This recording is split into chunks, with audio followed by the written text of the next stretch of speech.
G7 summit में जिस तरह से प्रधानमंत्री नरेंद्र मोदी ने विभिन्न देशों के नेताओं से बात किया,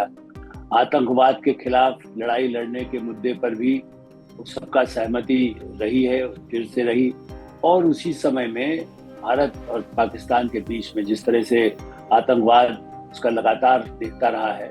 उस संदर्भ में उन नेताओं को तो बताया, लेकिन जिस तरह से ईरान और इजराइल के बीच में संघर्ष युद्ध बहुत गंभीर स्थिति में है, और इसलिए यही दावा किया गया कि राष्ट्रपति डोनाल्ड ट्रंप को वापस वाशिंगटन जाना है। तो समिट में उनकी मुलाकात नहीं हो सकी।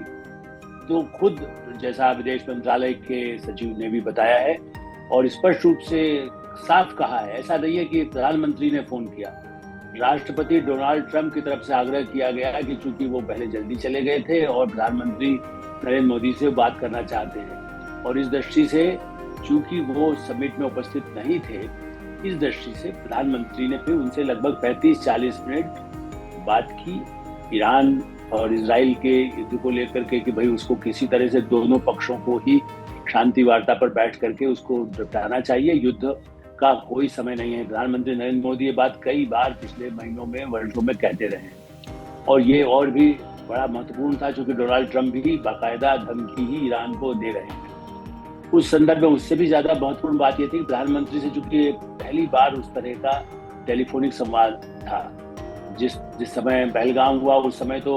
राष्ट्रपति ट्रंप ने संवेदना व्यक्त की थी जो पर्यटक और जिस तरह से नशंस उनकी हत्या आतंकवादियों ने की थी। लेकिन सिंदूर ऑपरेशन के बाद ये पहला संवाद जिसको कह सकते हैं टेलीफोन डायलॉग, राष्ट्रपति ट्रंप तो वैसे इसके लिए मशहूर हैं, वो सबसे बात करते रहते हैं, दावा करते रहते हैं,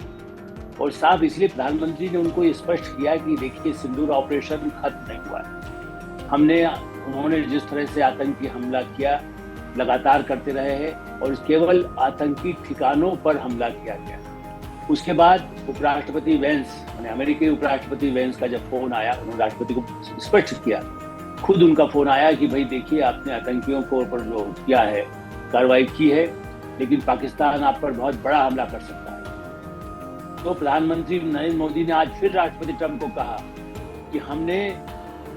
मिस्टर वेंस को भी ये बता दिया कि यदि वो हमला करेगा तो हम उससे बड़ा जवाब देंगे और गोली का जवाब गोला से होगा। ये आज फिर से उन्होंने दोहराया और कहा कि लेकिन जिस तरह से पाकिस्तान ने आग्रह किया कि हम आगे अब नहीं कोई गोलीबारी करेंगे, हम उसको रोकना चाहते हैं, हम चाहते हैं कि आप भी अपनी तरफ से न करें, क्योंकि उसने लगातार जिस तरह से कोशिश की थी भारत में घुसपैठ की या हमले की कोशिश की, इसी का जवाब में फिर उनके हवाई अड्डे जो सैनिक हवाई अड्डे हैं उनको ही, चाहे वो इस्लामाबाद हो, चाहे रावलपिंडी हो, चाहे लाहौर हो, उनको ही ऐसा ध्वस्त किया गया कि वहां से वो भारत के विरुद्ध कार्रवाई ना कर सके। और इसलिए इस बात पर सहमति हुई कि यदि वो आगे मिसाइल या कोई हमला नहीं करेंगे तो भारत भी शांत रहेगा। लेकिन भारत ने उसके बाद भी, भारत सरकार ने स्पष्ट रूप से कहा, स्पष्ट किया आज भी राष्ट्रपति डोनाल्ड ट्रंप को कि हमने पाकिस्तान से ट्रेड पर कोई बात नहीं हुई, नहीं उपराष्ट्रपति वेंस से इस मुद्दे में ट्रेड वाली कोई बात हुई है, क्योंकि ये भारत और पाकिस्तान का द्विपक्षीय मामला है।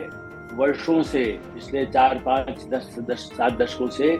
बराबर भारत का कहना था कि इसमें हम तीसरे पक्ष का कोई हमें आवश्यकता नहीं है,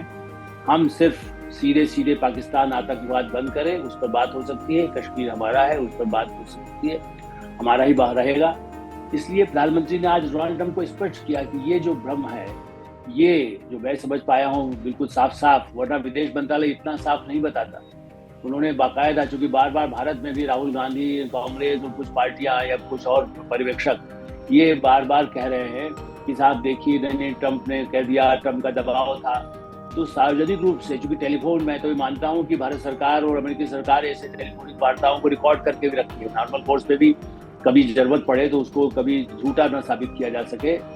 इसलिए मैं कंफर्म नहीं कर सकता कि रिकॉर्ड हुआ है नहीं हुआ, लेकिन मेरी जानकारी है कहीं ना कहीं रिकॉर्ड रहता है, वो गोपनीय चाहे रिकॉर्ड किया जाए। इस दृष्टि से भारत ने बहुत स्पष्ट रूप से कह दिया, कोई दबाव या कोई बात डील की बात नहीं है। राष्ट्रपति डोनाल्ड ट्रंप से कहा ये हम दोनों के बीच का मामला है, और हमारा यही कहना है कि यदि आतंकवाद जारी रहता है, आतंकवाद की कोई गतिविधि होती है तो हम उसे युद्ध मानेंगे। अभी तक वो जो छद्म युद्ध कर रहा था वो नहीं है। अब वो हम उसकी हर आतंकी गतिविधि का जवाब सिंदूर ऑपरेशन